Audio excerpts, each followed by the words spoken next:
आज आम सप्तम श्रेणी गणितर अभ्यास कार्य 9.6 विषय आलोचना करिबा जहाँकि कोबाको सर्वसमता उपर आधारित।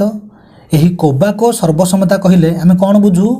दुईटी त्रिभुज मध्य गोटे त्रिभुजर एक बाहु और यार संलग्न कोणद्वय अन्य त्रिभुजर गोटे बाहु और ताहार संलग्न कोणद्वय सह सर्वसम हेले त्रिभुजद्वय सर्वसम हेबे। सर्वसमतार यही शर्त को कोण बाहु कोण बा संक्षेपे कोबाको सर्वसमता कहा जाए। एठारे मु दुईटी त्रिभुज नहीं, गोटे होची त्रिभुज एबीसी एवं अन्यटी होची त्रिभुज एक्स वाई जेड। त्रिभुज एबीसी रो कोण ए रो परिमाण 70 डिग्री, त्रिभुज एक्स वाई जेड रो कोण एक्स रो परिमाण 70 डिग्री।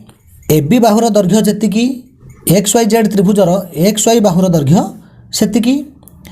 एबीसी त्रिभुजर कोण बी रो परिमाण जेतिकी एक्स वाई जेड त्रिभुजर कोण वाई रो परिमाण सेतिकी। ताले एठी आमे कोण देखुचे? गोटे त्रिभुजर एक बाहु ओ यार संलग्न कोणद्वय अन्य त्रिभुजर गोटे बाहु ओ ताहार संलग्न कोणद्वय सह सर्वसम। तेणु ए त्रिभुज दुईटी सर्वसम त्रिभुज हेबे। एबीसी त्रिभुज रे एबी बाहुर दैर्घ्य जेतिकी एक्स वाई जेड त्रिभुज रे एक्स वाई बाहुर दैर्घ्य सेतिकी। तेणु एबी बाहु सर्वसम एक्स वाई बाहु। एबी बाहुर संलग्न कोणद्वय कौन कौन? एबी बाहुर दुईटी प्रांत बिंदु रही, गोटे प्रांत बिंदु होची ए, अन्य प्रांत बिंदुटी होची बी। यही दुई प्रांत बिंदु रे जो दुईटी कोण सृष्टि होती सही कोण दुईटी यही एबी बाहुर संलग्न कोणद्वय हेबे। ताले एबी बाहुर संलग्न कोणद्वय किए किए? कोण ए कोण बी। ठीक सेमती एक्स वाई बाहुर संलग्न कोणद्वय किए किए हेबे? जेहेतु एक्स वाई बाहुर प्रांत बिंदु दुईटी होची एक्स और वाई, तेणु एक्स वाई बाहुर संलग्न कोणद्वय हेउछंती कोण एक्स और कोण वाई। ताले गोटे त्रिभुजर एक बाहु एवं यार संलग्न कोणद्वय अन्य त्रिभुजर गोटे बाहु और ताहार संलग्न कोणद्वय सह सर्वसम। तेणु एठी त्रिभुज दुईटी कोबाको सर्वसमता शर्त अनुसार सर्वसम हेबे। त्रिभुज एबीसी सर्वसम त्रिभुज एक्स वाई जेड। आ सबु बेला आमे ध्यान रखिबा जे जेतेबेला आमे सर्वसमता देखेबा अनुरूप शीर्ष बिंदु गुडी को क्रम अनुसार लिखिबा, नचेत भूल हबो। ए कोणर परिमाण जहाँ एक्स कोणर परिमाण सेया, तेणु ए रो अनुरूप शीर्ष होची एक्स। ताले एठी ए प्रथम लिखा जायछि, एठी एक्स मध्ये प्रथम लिखा जायछि। बी कोणर परिमाण जहाँ वाई कोणर परिमाण सेया, तेणु बी रो अनुरूप शीर्ष होची वाई। सेकेंड रे बी लिखा जायछि, एठी सेकेंड रे वाई लिखा जायछि। बळका रहिला एबीसी त्रिभुजर सी शीर्ष बिंदु एवं एक्स वाई जेड त्रिभुजर जेड शीर्ष बिंदु। तेणु सी रो अनुरूप शीर्ष बिंदु जेड हबो। सी तृतीय रे लिखा जायछि, एठी जेड तृतीय रे लिखा जायछि। ताले आको आमे ध्यान रखी ठीक भाव में लिखा पड़ो। वर्तमान आमे अभ्यास कार्य 9.6 विषय आलोचना करिबा। एक नंबर देछि पार्श्वस्थ चित्र रे डीई बाहु सर्वसम पी क्यू बाहु। ताहले डीई बाहु सर्वसम पी क्यू बाहु एटा देछि। आउ कोन देछि? कोण ई रो परिमाण कोण क्यू रो परिमाण संगे समान। अन्य केउ कोणद्वयर परिमाण समान हेले त्रिभुज द्वय कोबाको शर्त रे सर्वसम हेबे। ताहले कोबाको सर्वसमता शर्त रे जेमती सर्वसम हेउथिबे, ताहले सही अनुसार अन्य केउ कोणद्वयर परिमाण समान हेले यह संभव हेबो। कोबाको सर्वसमता शर्त कौन आम जानिछे? ताले एई प्रथम त्रिभुज रे देइछि कोन को बा आ देइनि कोन को। ताले दुईटी जिनस देइछि आ गोटे जिनसर अभाव रहिछि। से दुईटी जिनस कौन? को बा। ताले एटा हिजबो को। जेतेबेले गोटे त्रिभुजर एक बाहु ଏବଂ ସେହି ବାହୁର ସଂଲଗ୍ନ କୋଣଦ୍ୱୟ ଅନ୍ୟ ଏକ ତ୍ରିଭୁଜର ଏକ ବାହୁ ଓ ତାହାର ସଂଲଗ୍ନ କୋଣଦ୍ୱୟ ସହ ସର୍ବସମ, ସେତିକି ବେଳେ ତ୍ରିଭୁଜ ଦୁଇଟି କୋବାକୋ ସର୍ତ୍ତରେ ସର୍ବସମ ହେବେ। ତାହେଲେ ଏଠି DE ବାହୁ ସର୍ବସମ PQ ବାହୁ ଦେଇଛି। DE ବାହୁର ଦୁଇଟି ସଂଲଗ୍ନ କୋଣ ରହିଛି, ଗୋଟେ କୋଣ D ଏବଂ ଅନ୍ୟଟି କୋଣ E। ଠିକ୍ ସେମିତି PQ ବାହୁର ଦୁଇଟି ସଂଲଗ୍ନ କୋଣ ରହିଛି, ଗୋଟିଏ କୋଣ P ଅନ୍ୟଟି କୋଣ Q। ଅଲରେଡ଼ି ପ୍ରଶ୍ନରେ ଦେଇଛି କୋଣ E ର ପରିମାଣ କୋଣ Q ର ପରିମାଣ ସଙ୍ଗେ ସମାନ। ତାହେଲେ এই DE ବାହୁର କୋଣ E କୁ ଛାଡ଼ିଦେଲେ ଅନ୍ୟ ସଂଲଗ୍ନ କୋଣଟି କିଏ? କୋଣ D। ଠିକ୍ ସେମିତି PQ ବାହୁର Q ହେଉଛି ଗୋଟେ ସଂଲଗ୍ନ କୋଣ, ଅନ୍ୟ ସଂଲଗ୍ନ କୋଣଟି କିଏ? କୋଣ P। ତାହେଲେ କୋଣ D ଓ କୋଣ P ର ପରିମାଣ ଯଦି ସମାନ ହେବ ତାହେଲେ এই ତ୍ରିଭୁଜ ଦୁଇଟି କୋବାକୋ ସର୍ବସମତା ସର୍ତ୍ତରେ ସର୍ବସମ ହେବେ।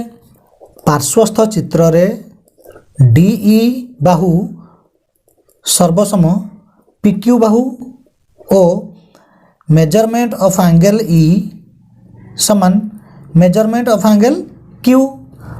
সে পচারছি অন্য কেউ কোণ দ্বয়ের পরিমাণ সমান হলে ত্রিভুজ দ্বয় কোবাকো সর্তরে সর্বসম হবে। তাহলে আমি লিখিবা কোণ ডি ও কোণ পি কোণ দ্বয়ের পরিমাণ সমান হলে ত্রিভুজ দ্বয় কোবাকো সর্তরে সর্বসম হবে।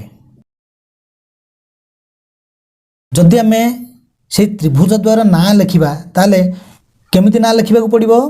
ডি র অনুরূপ শীর্ষবিন্দু হব পি, ই র অনুরূপ শীর্ষবিন্দু হব কিউ, তাহলে এফ র অনুরূপ শীর্ষবিন্দু হব আর। ত্রিভুজ ডিইএফ সর্বসম ত্রিভুজ পি কিউ আর। আমাকে এমিতি লিখিବାକୁ পড়িব।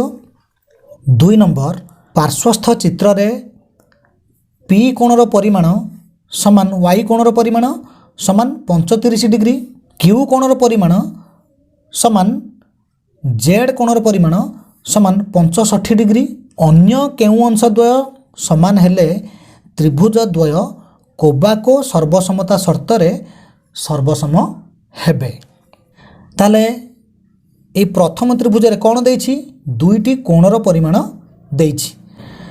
তাহলে কো কো দিয়েছি, আমি কেউ সর্বসমতা শর্তরে সর্বসম ହେବ ବୋଲି দেখেবা? কোবাকো সর্বসমতা শর্ত। তাহলে দিয়েছি কো কো, মঝিরে যেମିତି রহিব বা, তাহলে কো বা কো। তাহলে দিয়েছি পি কিউ আর ত্রিভুজর কোণ পি ও কোণ কিউর পরিমাণ।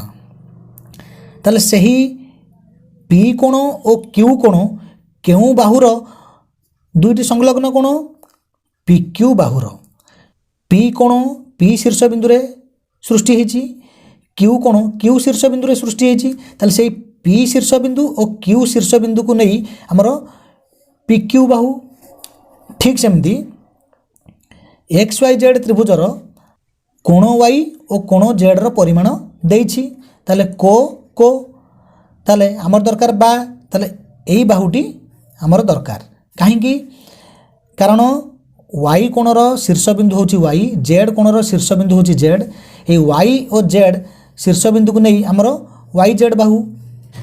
ওয়াই জেড বাহুর দুইটি প্রান্তবিন্দু হচ্ছে ওয়াই ও জেড। তেণু যদি আমার পি কিউ বাহু ও ওয়াই জেড বাহু দ্বয় সমান হেবে তাহলে ত্রিভুজ দ্বয় কোবাকো সর্বসমতা শর্তরে সর্বসম হেবে। তাহলে এটি আমি লেখিবা কোণ? পার্শ্বস্থ চিত্রে measurement of angle P is equal to measurement of angle Y is equal to 35 degree ও measurement of angle Q is equal to measurement of angle Z is equal to 65 degree. P Q বাহু ও Y Z বাহু দ্বয় সমান হলে ত্রিভুজ দ্বয় কোবাকো সর্বসমতা শর্তরে সর্বসম হেবে। 3 নম্বর পার্শ্বস্থ চিত্রে কেউ ত্রিভুজ দ্বয় সর্বসম? সর্বসমতার শর্তকু লেখ। তাহলে আমি প্রথমে দেখিবা যে কেউ ত্রিভুজ দ্বয় সর্বসম, তাপরে সর্বসমতার শর্তকু আমি লেখিবা। ताहले चित्र रे कौन देइछि आमे टिके लक्ष्य करिबा। एठी दुईटी त्रिभुज रहिछि, एटा गोटे त्रिभुज, एटा गोटे त्रिभुज। एठी कोण डी रो परिमाण 95 डिग्री, एई त्रिभुजटी रे कोण बी रो परिमाण 95 डिग्री। ओडी बाहुर दैर्घ्य जहा ओबी बाहुर दैर्घ्य ठीक सेया, एटा जहा एटा सेया। अच्छा, ए चित्र रु आमे आउ कोण जानि पारुछे, आमर ए एसी रेखाखंड एसी सरल रेखार गोटे अंश, ए बीडी रेखाखंड बीडी सरल रेखार गोटे अंश। ए दुईटी सरल रेखा परस्पर को ओ बिंदु रे छेद करछंदी, जहा फल रे ए जो दुईटी कोण सृष्टि होईची, ए दुईटी जाक कोणर परिमाण समान। काहे कि ए दुईटी होची प्रतिप कोण बा विपरीत कोण। ताहले एई त्रिभुज एवं एई त्रिभुज मध्य रे आमे कोण कोण समानता देखुचे। कोण डी सर्वसम कोण बी, काहे कि कारण प्रत्येक माप 95 डिग्री। आउ कोण देखुचे, ओडी बाहु सर्वसम ओबी बाहु, ओडी बाहु सर्वसम ओबी बाहु, एटा दत्त। पुनश्च कोण ए ओ डी सर्वसम कोण सी ओ बी, कारण कोण दुटी होची प्रतिप कोण, तेणु आम ब्राकेट रे लिखिबा प्रतिप कोण। ताहले ए दुटी त्रिभुज सर्वसम आम ना लिखला बेले अनुरूप शीर्ष बिंदु गुडी को क्रम अनुसार लिखिबा। एई त्रिभुजर ना मु त्रिभुज एडीओ लिखिपारि, त्रिभुज डीओए लिखिपारि, त्रिभुज ओएडी मध्य लिखिपारि, किंबा उल्टा मध्य करि परिबा, त्रिभुज ओडीए किंबा त्रिभुज डीएओ किंबा त्रिभुज एओडी, जेमिति लिखिले भी किछि असुविधा नहीं। प्रथमटा आमे जहा पाइबा लिखिपारिबा, किंतु द्वितीय त्रिभुजटीर नाम आमे अनुरूप शीर्ष बिंदु गुड़िकर क्रम अनुसार लिखिबा। एई त्रिभुजर नाम को मु त्रिभुज डीओए दबाकू चाहूँगी। ताहले त्रिभुज डीओए सर्वसम त्रिभुज कौन, एठी आमे जानि पारुछे ये कोबा को सर्वसमता शर्त रे सर्वसम होउचंती, कारण एई त्रिभुजर एई बाहु एवं एई त्रिभुजर एई बाहु सर्वसम, एवं एई बाहुर दुटी संलग्न कोण एई बाहुर दुटी संलग्न कोण सह समान रहउची। तेणु को बा को सर्वसमता शर्त रे एई दुटी त्रिभुज सर्वसम हेबे। ताले त्रिभुज डीओए सर्वसम कोण, डी रो अनुरूप शीर्ष होची बी, कारण डी कोणर परिमाण जहा बी कोणर परिमाण सेया रहउची।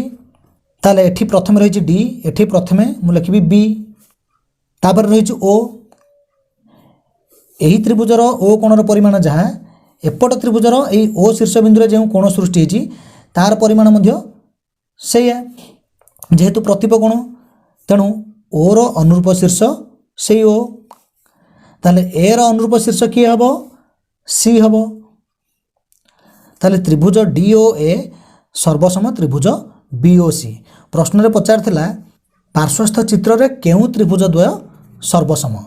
ताले ए पार्श्वस्थ चित्र रे त्रिभुज डीओए एवं त्रिभुज बीओसी सर्वसम, जोटा कि आमे लिखि देले। तार शर्त को आमे लिखिबा, एठी कोन लिखिबा, कोबा को सर्वसमता, को बा को सर्वसमता शर्त। 4 नंबर देछि पार्श्वस्थ चित्र रे ओएक्स रश्मि कोण पीक्यूआर ओ कोण पीएसआर द्वय को समद्विखंड करे। त्रिभुज क्यूआरएस ओ त्रिभुज क्यूपीएस सर्वसम की, जदि सर्वसम तेबे केउ सर्वसमता शर्त एठारे प्रযোज्य। पुनश्च पचारिछि त्रिभुज पीक्यूएस और त्रिभुज आरक्यूएस मध्यरे केउ 3 जोड़ा अंग सर्वसम हेबे। ताले प्रथमे आमे देखिबा जे ए क्यूएक्स रश्मि कोण PQR और कोण PSR को समद्विखंड करुछि ताफल आम कौन पाउछे ताले जेहेतु OX रश्मि कोण PQR को समद्विखंड करिवो ताले ए कोण PQS र परिमाण जहाँ कोण RQS र परिमाण मध्य ठीक से या हबो ताले PQS कोणर परिमाण जहाँ RQS कोणर परिमाण ठीक से या हबो पुनश्च QX रश्मि ए PSR कोण को समद्विखंड करुछि तेणु कोण PSQ र परिमाण जहाँ कोण RSQ र परिमाण ठीक से या हबो ए त्रिभुज दुटी मध्य आम आउ कौन देखुचे QS बाहु सर्वसम QS बाहु कारण QS बाहु होची ए त्रिभुज दुईटर साधारण बाहु ताले ए त्रिभुज दुईटी निश्चित सर्वसम त्रिभुज अटंती हेले त्रिभुज QRS और त्रिभुज QPS सर्वसम त्रिभुज तेबे केउ सर्वसमता शर्त एठारे प्रযোज्य ए QRS त्रिभुजर ए QS बाहु एवं से बाहु संलग्न दुईटी कोण कोण Q और कोण S QPS त्रिभुजर QS बाहु और से QS बाहु संलग्न दुईटी कोणर परिमाण संगे समान अछि तेणु एटा होची कोबाको सर्वसमता शर्त ताले त्रिभुज QRS और त्रिभुज QPS सर्वसम केउ शर्तरे कोबाको सर्वसमता शर्तरे ताले पुणी प्रश्न रही तेणु आम लिखा OX रश्मि कोण PQR को समद्विखंड करे अर्थात measurement of angle PQS is equal to measurement of angle RQS पुनश्च OX रश्मि कोण PSR को समद्विखंड करे अर्थात measurement of angle PSQ is equal to measurement of angle RSQ ताले एतिक आमे पाइगले आ QS होची साधारण बाहु ताले सही अनुसार एठी आमे लिखिबा हाँ त्रिभुज QRS सर्वसम त्रिभुज QPS क्यों सर्वसमता शर्त कोबाको सर्वसमता शर्त तापर पचारछि त्रिभुज PQS और त्रिभुज RQS मध्यरे केउ तीन जोड़ा अंग सर्वसम हेबे ऑलरेडी आमे ताकू देखै सारिछे आमे केवल सेगुडा को लिखिबा ताले त्रिभुज PQS और त्रिभुज RQS मध्यरे केउ तीन जोड़ा अंग सर्वसम एठी गोटे जोड़ा लिखा जाइछि एठी गोटे जोड़ा लिखा जाइछि आ QS बाहुटा होछि साधारण बाहु तेणु QS बाहु सर्वसम QS बाहु ताले आमे तीन जोड़ा अंग देखै परिबा ताले त्रिभुज PQS और त्रिभुज RQS मध्यरे केउ तीन जोड़ा अंग सर्वसम कोण PQS सर्वसम कोण RQS तापरे QS बाहु सर्वसम QS बाहु जेहेतु साधारण बाहु कोण PSQ सर्वसम कोण RSQ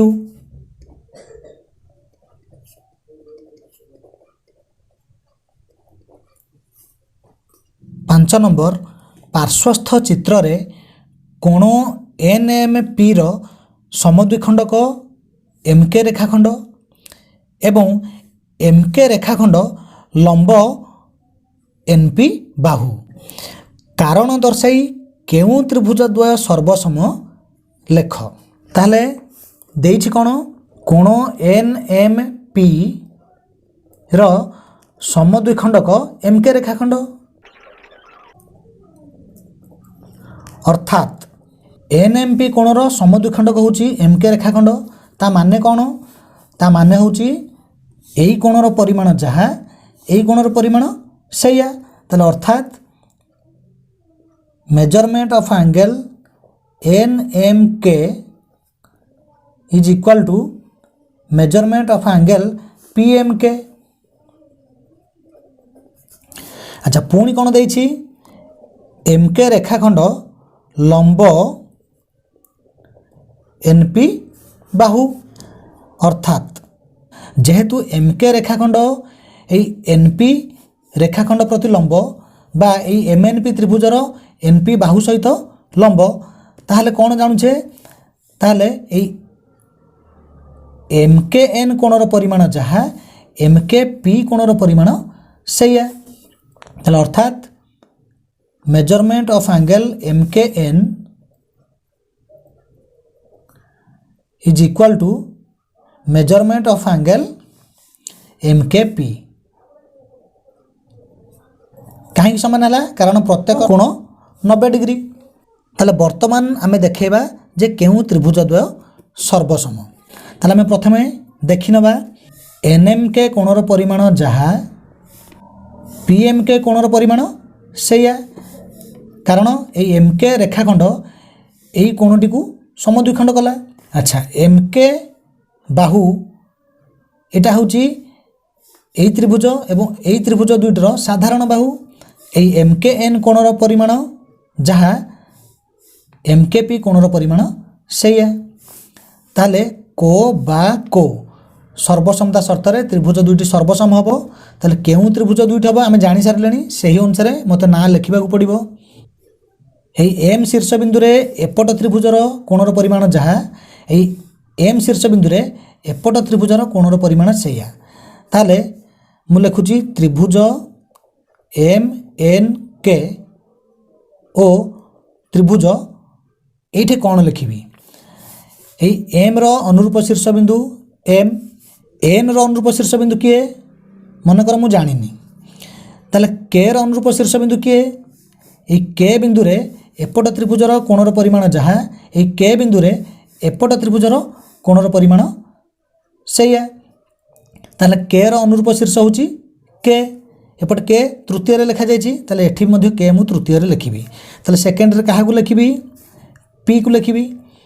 ତାହେଲେ ଏମ୍ ପି କେ ତ୍ରିଭୁଜ ଏମ୍ ଏନ୍ କେ ଓ ତ୍ରିଭୁଜ ଏମ୍ ପି କେ ମଧ୍ୟରେ କ'ଣ କ'ଣ ସର୍ବସମ ଆମେ ଦେଖାଇବା। କୋଣ ଏନ୍ ଏମ୍ କେ ସର୍ବସମ କୋଣ ପି ଏମ୍ କେ। এটি আমি বাহার করে সারিছে এম কে বাহু সর্বসম এম কে বাহু, কারণ এটা হচ্ছে সাধারণ বাহু। কোণ এম কে এন সর্বসম কোণ এম কে পি, কারণ প্রত্যেকর পরিমাণ 90 ডিগ্রি। তাহলে কোণ এম কে এন সর্বসম কোণ এম কে পি। অতএব ত্রিভুজ এম এন কে সর্বসম ত্রিভুজ এম পি কে। তাহলে কেউ শর্ত অনুসারে সর্বসম? কো বা কো, কো বা কো। তাহলে কো বা কো সর্বসমতা শর্ত, কো বা কো সর্বসমতা শর্ত।